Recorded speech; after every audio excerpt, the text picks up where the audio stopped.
नमस्कार स्वामी भक्तांनो, स्वागत आहे तुमचं पुन्हा एका नवीन व्हिडिओमध्ये। जय जय श्री स्वामी समर्थ। स्वामी भक्तांनो, सामान्यपणे दिवसभरामध्ये तुमच्या अवतीभोवती ज्या घटना घडत असतात किंवा गोष्टी घडत असतात किंवा तुमच्या मनामध्ये जे काही विचार सुरू असतात त्याच गोष्टी तुम्हाला स्वप्नामध्ये दिसतात। मात्र अशी काही स्वप्न असतात जी स्वप्न तुमच्या आयुष्यामध्ये पुढे ज्या घटना घडणार आहेत त्याचे संकेत देत असतात। हे संकेत शुभ किंवा अशुभ असं काहीही असू शकतं। अशा स्वप्नांमुळे माणूस सावध होतो, त्याला आपल्या आयुष्यामध्ये पुढे घडणाऱ्या घटनांचा अंदाज येतो असा स्वप्नशास्त्र सांगतं। अनेकांना स्वप्नामध्ये साप दिसतात। जर तुम्हाला एकदा किंवा दोनदा साप दिसले तर ती एक सामान्य घटना असू शकते, मात्र तुम्हाला जर वारंवार सापांची स्वप्न पडत असतील तर त्यामागे काही विशिष्ट संकेत असू शकतात। तर मग आजच्या या व्हिडिओमध्ये जाणून घेऊयात की सतत आपल्या स्वप्नामध्ये जर साप दिसत असतील तर काय अर्थ होतो याचा। स्वामी भक्तांनो, साप स्वप्नात दिसणं याचे तसे वेगवेगळे अर्थ होतात।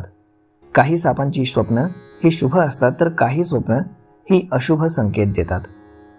जर महादेवाच्या पिंडीसोबत तुमच्या स्वप्नामध्ये साप आला तर हे अत्यंत शुभ स्वप्न मानलं जातं। फणा काढलेला साप जर तुमच्या स्वप्नात आला तर ते देखील शुभ स्वप्न मानलं जातं। तुम्हाला जर असं स्वप्न पडलं तर त्याचा अर्थ तुम्हाला तुमच्या वाडवडिलांची संपत्ती मिळणार आहे असा होतो। जर तुमच्या स्वप्नामध्ये काळा किंवा पांढऱ्या रंगाचा साप आला तर ते देखील एक शुभ स्वप्न मानलं जातं। लवकरच तुमच्या आयुष्यामध्ये धन, समृद्धी आणि संपत्ती येणार आहे असा त्याचा अर्थ होतो। हिरवा साप जर तुमच्या स्वप्नामध्ये आला तर तुम्हाला कोणीही काहीतरी आनंद वार्ता सांगणार आहे असा त्याचा अर्थ होतो।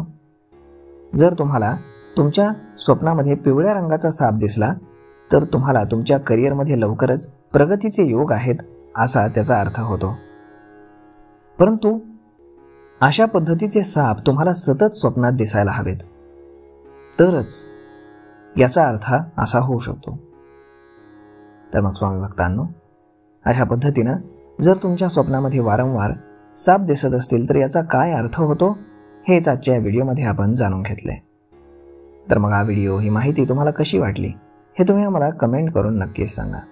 आणि जर आवडली असेल तर आपल्या जवळच्या मित्रमंडळींसोबत देखील हा व्हिडिओ तुम्ही शेअर करायला विसरू नका। धन्यवाद।